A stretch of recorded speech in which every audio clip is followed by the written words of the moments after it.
Hello everyone, so today I'm here to do my October wrap up for you guys, and if you couldn't tell, we're in a new place. You guys should have gotten a moving vlog before this video, so you guys will know that I did move at the very end of October. We are here now.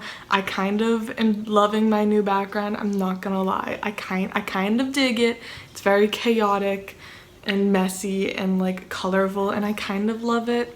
So yeah, I hope you guys enjoy it too. I think it's a lot better than my last one. But yeah, in the month of October, I honestly did not read that much because again, we moved. We found this place literally in the middle of October and moved October 30th. Like, it was such a quick turnaround, so I didn't do that much reading. I just honestly, I wasn't in the mood to, and I was also super busy, so it just didn't happen. But I did finish 16 books. I had just a lot of books for school, and then the books that I read for myself, I mean, we had a couple good ones, but not anything super crazy, which is a little disappointing. October is my favorite reading month usually because I save up all of my spooky books to read in the month of October. And I honestly didn't get to all of them. I didn't even get to most of them, and I didn't love everything I read. So it kind of sucks, but it's fine. We're still gonna wrap it up. I still read some awesome books, so let's just get on into it, and I'll talk about these 16 books that I read this month. We're not going to go in any particular order. I'm just going to kind of go off of my bullet journal spread and just kind of go down my list, which is definitely not in the order I read them or in any order at all. So let's go. So the first book that I read this month was a reread for me and also a buddy read with my friend Haley, and we reread Imaginary Friend by Stephen Chbosky. I showed this off a little bit in a previous video, but oh wow, that is all of my annotations. This book might be my most heavily annotated thing that I have on my bookshelves. This is my favorite book from last year, and I'm not gonna lie, I think I loved it even more this time around.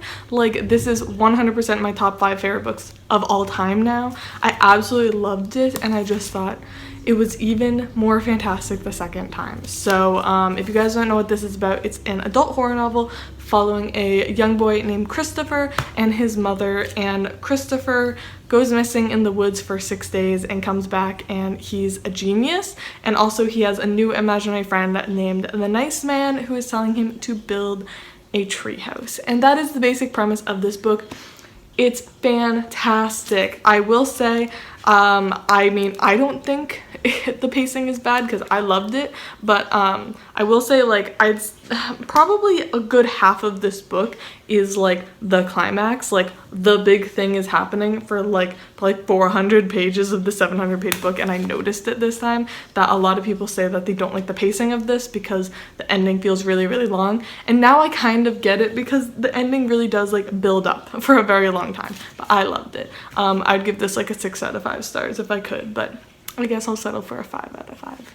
But next up, I also buddy read with Haley Cult X by Fuminori Kawamura, something like that. Nakamura, I think that. Yeah, this is a book that she and I both picked up over the summer while we were at Half Price Books. We both found a copy. We thought it looked really cool, so we decided to pick it up, and then we wanted to buddy read it together, obviously.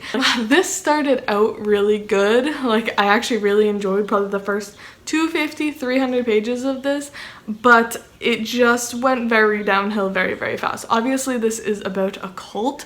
I find cult books very hit or miss.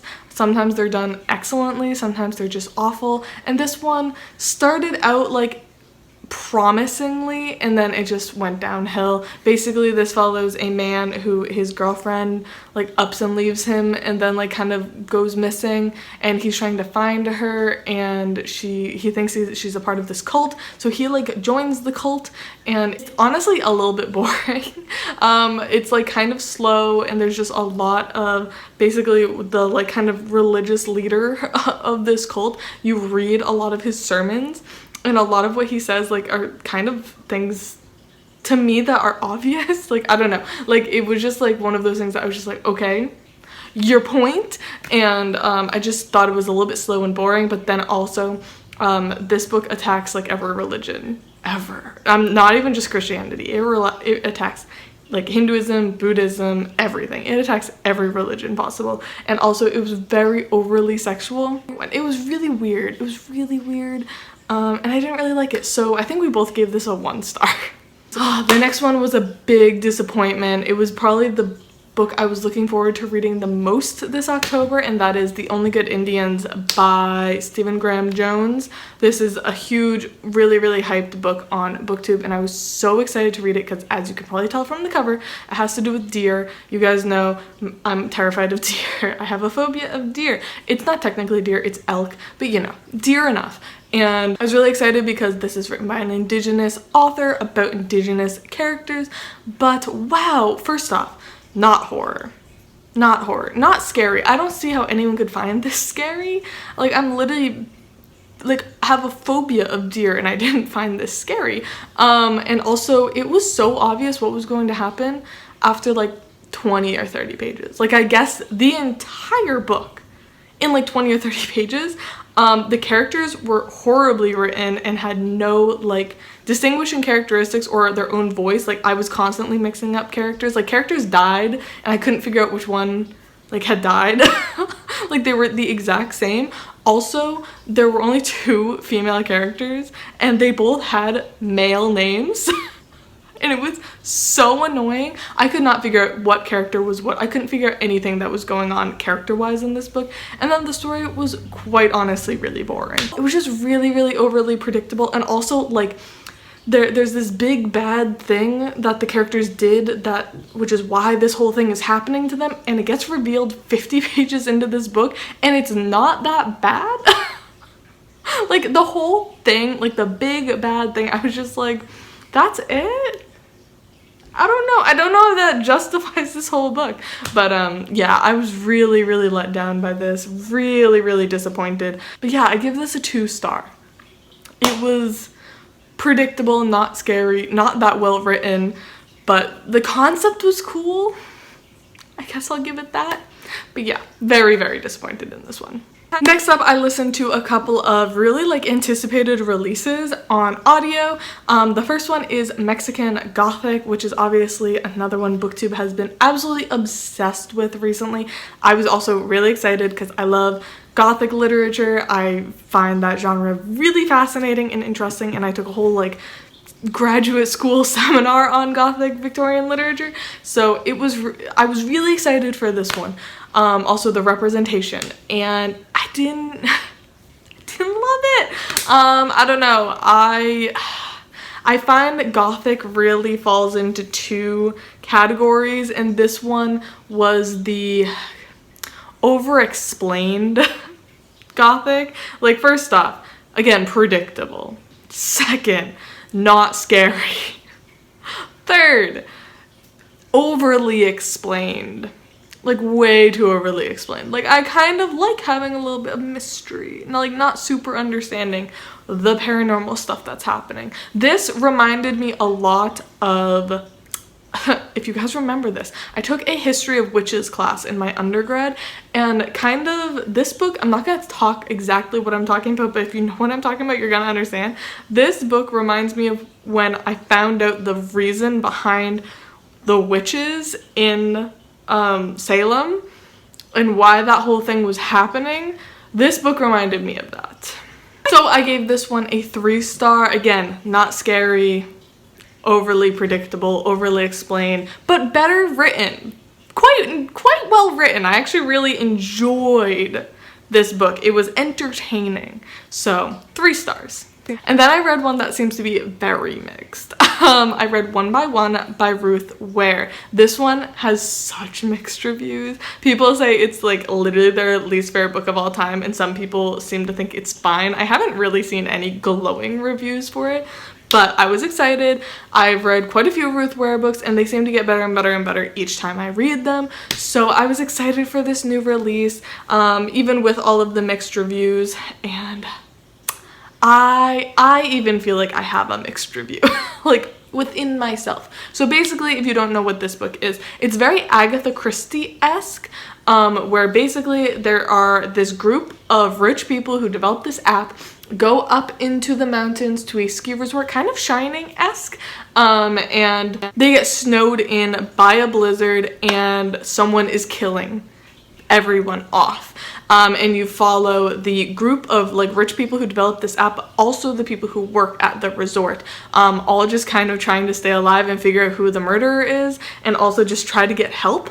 And I really enjoyed it.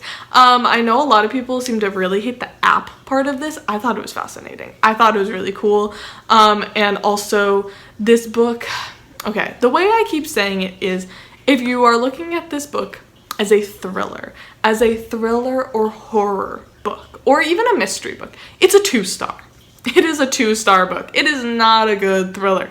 But if you look at this book just as a novel, I give it like a 4.5 stars. I really thought this book was entertaining, well written, fun, just very entertaining, really well written. I really enjoyed myself. Like, my overall enjoyment coming out of this book was like, yes, I enjoyed that. This was super predictable, more predictable than the last two. So predictable. It's ridiculous, to the point where I guessed what was happening and I said that can't possibly be correct because it cannot possibly be that obvious, and it was. But I came out being like, I don't care. I still really enjoyed it. So yeah, I gave this a 4-star. I really liked it, and I don't think it's gonna be for everyone. I think people are not going to like this book, but I think if you go into it just as a novel, it'll be good, or thinking about it as like a classic murder mystery. Because yeah, if you read like classic murder mysteries, it kind of reminds me of like almost Sherlock Holmes. Like, Sherlock Holmes really isn't that thrilling. It's more just like a mystery, and it's just like, we solved the mystery, and that's about it. If you think about it like that, I think you'll really enjoy it. So yeah, 4 stars. Next up, we have The Shining by Stephen King. Yes, I finally read The Shining. So this one, it's been a journey with this one. So when I first initially read it, I gave it like a 2.5 stars. I was like, it's too long, it's boring, nothing really happens for a very long time. Like, probably 70% of the book, nothing really is happening. But then I watched the movie, and I realized from the movie, which I really enjoyed the movie too, but from the movie, not doing certain things that are in the book, I realized how much I liked those things in the book. The movie really doesn't focus on the actual shining, which is like kind of a telepathy thing, which I found I really missed. And I actually really liked in the book, and I liked how much it was explored in the book. And also, I do really like the build-up. Like, at first I was kind of like, you know, nothing really happens for a long time, it's kind of boring. But then I thought about it and I was like, I actually kind of like it. I kind of like the build-up, and then the kind of sudden shift. I definitely also found that the shift in the movie was a lot faster and more abrupt than in the book. In the book, we do read from Jack's point of view, so it kind of makes more sense. I ended up giving both the book and the movie a 4-star, bumped up from a 2.5. So yeah, sometimes you need to like marinate on books a little bit, because yeah, I would have given this like a 2.5 star, but now I think it's a solid 4. I actually really enjoy it. Next up, I reread A Wild Sheep Chase by Murakami with my friend Dylan. Lots of buddy reads this month, which is exciting. I think we actually started it in September, but finished it in October. I obviously love A Wild Sheep Chase, and I am so happy to say that after this reread, I can confirm it is my second favorite Murakami. Wind Up Bird Chronicle is my favorite, but Wild Sheep Chase is a very close second. I actually said Dylan like part way through, I really did consider if this was my favorite.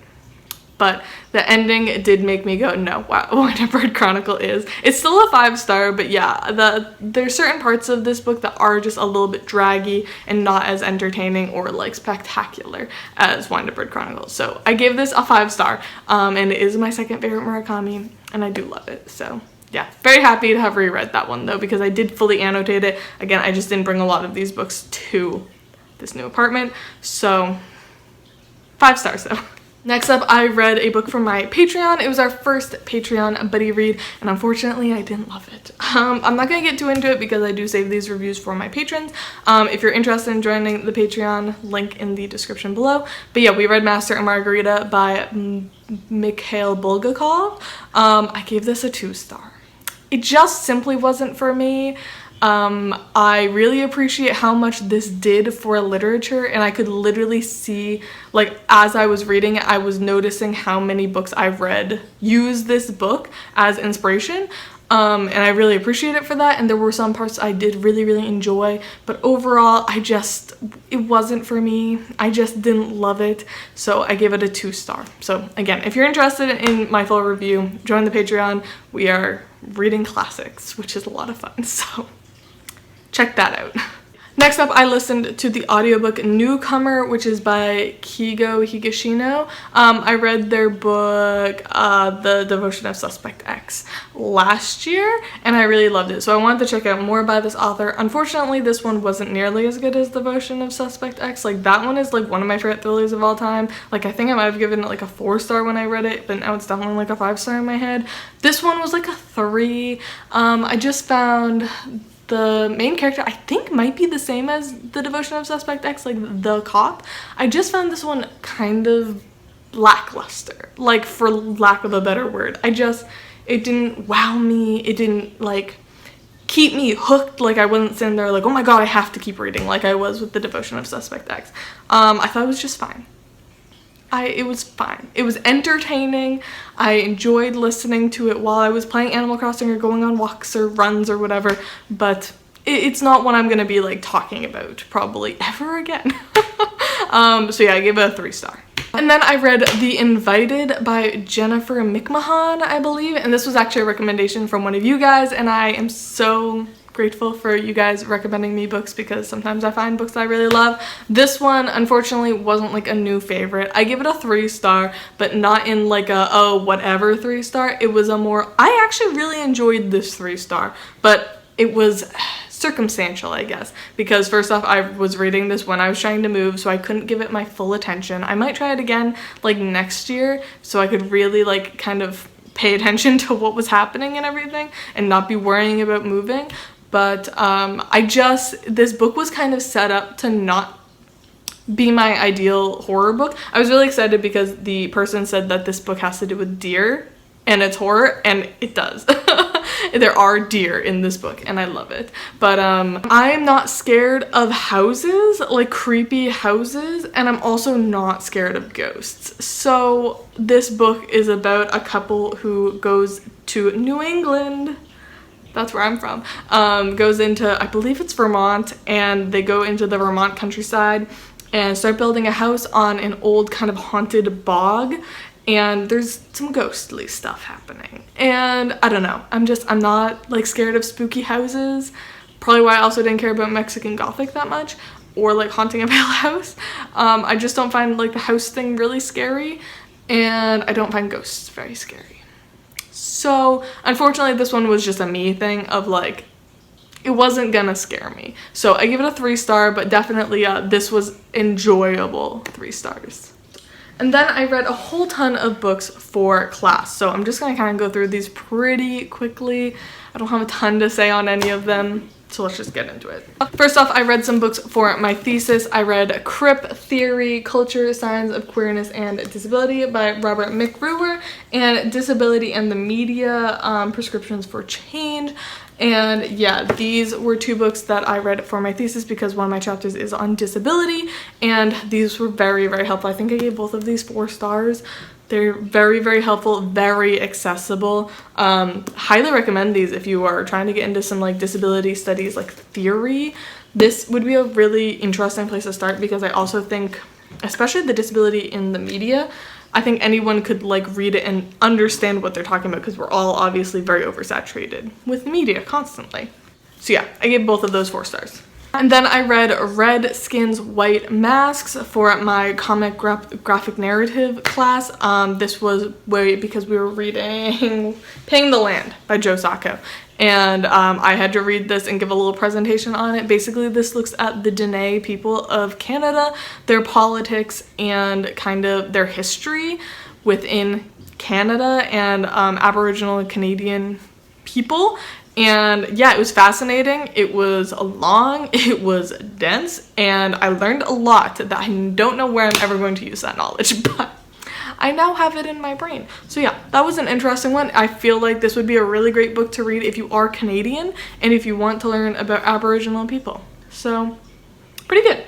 And then, like I said, we read Paying the Land by Joe Sacco, and this is a piece of graphic journalism because Joe Sacco is not Dene, but he went and interviewed a ton of people who are Dene to give a account of kind of Dene history, mostly looking at residential schools, which in Canada apparently only ended in like the 1980s, which is kind of crazy to me, but I thought this was fantastic. I gave this a 4.25 out of 5 stars. I think this was such an interesting way of doing journalism. I loved how Joe Sacco really, I think he just did an amazing job at this piece of journalism, because another book we're going to talk about does it horribly, that he really lets the Dene people tell their own story, which I thought was just great. So 4.25 out of 5 star. Highly recommend. The book that did it horribly, in my personal opinion, was Nunvik. Yeah, so this is a book that honestly, when I first read it, I gave it like 3 stars. I was like, whatever, I don't really care about it. It wasn't bad, but it wasn't good. And then after our discussion in class, I bumped it down to a 1 star because I heard what my peers were saying about this book and I totally agreed with it. Basically, this book also follows a person who is doing journalism in Canada, and he goes up into northern Canada and basically is writing a book about the area of Nunvik, and he does it in a not great way because he very much uses kind of the, what would you call it, not white savior trope, but kind of like, oh, I'm gonna go into this place and like grow as a person myself. Like it very much felt like voyeuristic almost. And we all kind of agreed that we just didn't really like him and his representation of the people of northern Canada, and we didn't like how it felt like he very much was using them for his comic. And so yeah, I bumped this down to a 1 star. That's why I sometimes don't like talking about books until I go to class, because my opinion completely changes sometimes. And the last book that I read this month was The Photographer. This is another piece of graphic journalism. This one I also actually have a whole presentation on, but this one I found super interesting because it combines very evenly the mixture of comic and like actual drawings and photography, because basically this is about a man who went into Russian occupied Afghanistan, I believe is what it was. It was a little confusing. It was a lot of politics that I don't know anything about, so it was kind of hard to follow. But and he took a ton of photographs, and then it was like 10 years later that his friend, who was like an illustrator, was like, dude, we need to tell your story. So they combined forces and told this story through half through his photographs and half through the illustrator's comics. And I thought it was really, really fascinating. I thought it was really well done. And again, it was probably one of the most interesting graphic novels I've ever read, just because of the addition of photography, and my presentation looks a lot at that. So yeah, I did really, really enjoy this, and I think I gave it like a 4.5 out of 5 stars. Really, really interesting book. But yeah, anyways, that is all for my October wrap up. I hope you guys all enjoyed this video, and I love you all, and I'll see y'all soon. Bye!